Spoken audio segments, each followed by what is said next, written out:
Oi pessoal, tudo bem, né? Olha, o nosso estudo de agora é do capítulo 4, Princípio Vital, do Livro dos Espíritos, né? Que fala sobre os seres orgânicos e inorgânicos, a vida e a morte, inteligência e instinto. Vamos ficar com as primeiras perguntas, depois a gente passa em outros vídeos para os capítulos seguintes. Pergunta número 60. É a mesma força que une os elementos da matéria nos corpos orgânicos e nos corpos inorgânicos? Antes de passar para a resposta e o comentário, veja o que vem antes de se iniciar a pergunta número 60, aqui em O Livro dos Espíritos. Seres orgânicos e inorgânicos. Os seres orgânicos são aqueles que têm em si mesmos uma fonte de atividade íntima que lhes dá a vida. Eles nascem, crescem, reproduzem-se por si mesmos e morrem. São dotados de órgãos especiais para realizarem os diferentes atos da vida e que são apropriados às suas necessidades de conservação. Compreendem os homens, os animais e as plantas. Os seres inorgânicos são todos aqueles que não têm vitalidade, nem movimento próprio e não se formam senão pela agregação da matéria. Tais são os minerais, a água, o ar, etc. Bom, em relação à questão da resposta, a resposta da questão 60, sim, a lei de atração é a mesma para tudo. O que seria a lei de atração? Primeiro, na questão material, né? Um corpo maior, ele sempre vai atrair um corpo menor. Os átomos, eles se agregam para formar a matéria. E para que haja toda essa conjuntura aí de formação do próprio universo, existe então a lei de atração. Mas essa lei abrange também a questão da sexualidade, né? Desde o seu princípio. E então ela vai abraçar também a questão de espiritualidade. Tudo que é semelhante vai se aproximar, né? Ou vai se agregar. Então, pergunta 61. Existe alguma diferença entre a matéria dos corpos orgânicos e aquela dos corpos inorgânicos?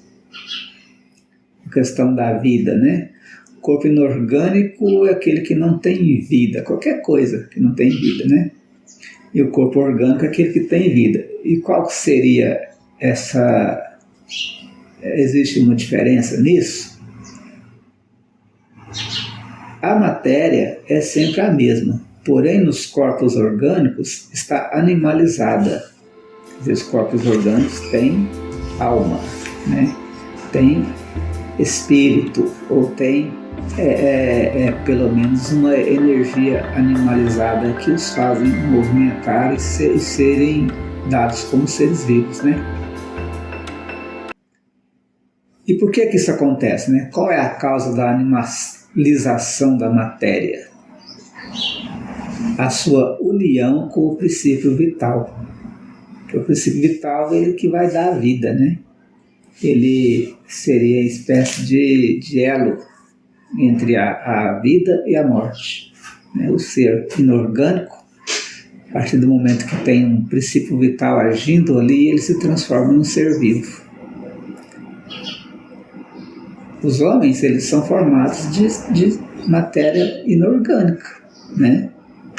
São minerais, a própria água, uma porção de matéria inorgânica, mas nós estamos vivos, né? Estou falando das pessoas vivas, que têm o corpo material, por causa então desse princípio vital, que vai dar, vai fazer com que essas leis de atração elas se mantenham vivas. O princípio vital reside no agente particular ou não é mais que uma propriedade da matéria organizada? Numa palavra, é um efeito ou é uma causa? É uma e outra coisa. A vida é um efeito produzido pela ação de um agente sobre a matéria. Esse agente, sem a matéria, não é a vida. Da mesma forma que a matéria não pode viver sem esse agente. Ele dá a vida a todos os seres que o absorvem e assimilam. O princípio vital vai dar a vida a tudo, aquilo que tem vida, né? E o princípio vital, que é essa energia que dá a vida, ele sozinho, ele não se manifesta, né? Ele precisa da matéria para se manifestar. Vimos que o espírito e a matéria são dois elementos constitutivos do universo. O princípio vital forma um terceiro? Sem dúvida, é um dos elementos necessários à constituição do universo, mas ele tem a sua fonte na matéria universal modificada. Para nós, é um elemento como o oxigênio ou hidrogênio, que todavia são elementos primitivos, visto que tudo parte de um mesmo princípio. Então, gente, o princípio vital ele vai fazer assim, essa ligação, né, com a matéria, né? E aí a matéria vai ter vida. Parece resultar daí que a vitalidade não tem seu princípio num agente primitivo distinto, mas numa propriedade especial da matéria universal. Em razão de certas modificações, é a consequência do que dissemos. Então, o princípio vital, ele é o elemento do qual o espírito se serve para se manifestar na matéria.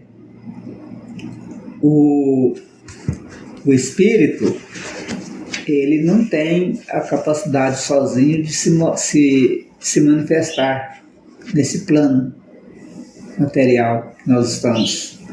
Então ele precisa do princípio vital e a partir daí cria um laço, né?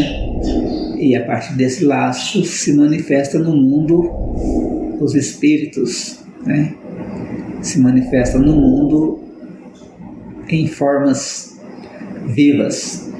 Por exemplo, a forma humana, né? Os animais, os passarinhos, os insetos, são todas formas materiais de seres espirituais que estão se manifestando através dessa ligação, né, energética que nós chamamos princípio vital.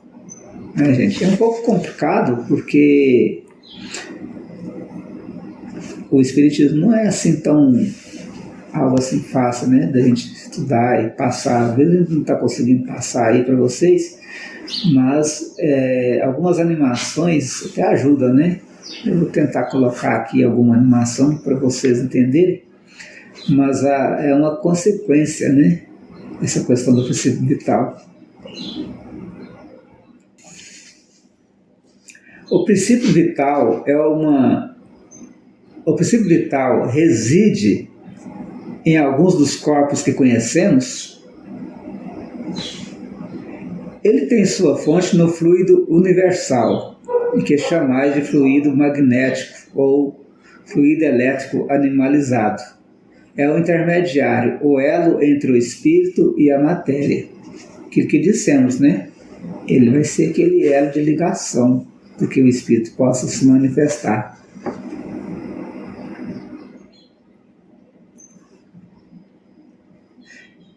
O princípio vital é o mesmo para todos os seres orgânicos? Sim, modificado segundo as espécies. É ele que lhe dá o movimento e a atividade, e os distingue da matéria inerte, pois o movimento da matéria não é vida. Ela recebe esses movimentos, não o dá. Então a matéria, ela é só matéria viva, né? Ela só se movimenta, ela só se mostra viva por causa do princípio vital, né? Que é essa espécie de comando, né? Que existe entre a matéria e o espírito, né? A vitalidade é um atributo permanente do agente vital ou se desenvolve apenas em razão do funcionamento dos órgãos? Não se desenvolve senão com o corpo. Não dissemos que esse agente sem a matéria não é a vida? É necessária a união dessas duas coisas para produzir a vida. Tá vendo, gente? É necessária a união do princípio vital, né, com a matéria, né? Pode-se dizer que a vitalidade está em estado latente quando o agente vital não está unido ao corpo? Sim, é isso. A vitalidade só vai existir, né, a partir do momento que o princípio vital inicia, né, seu trabalho, não é isso?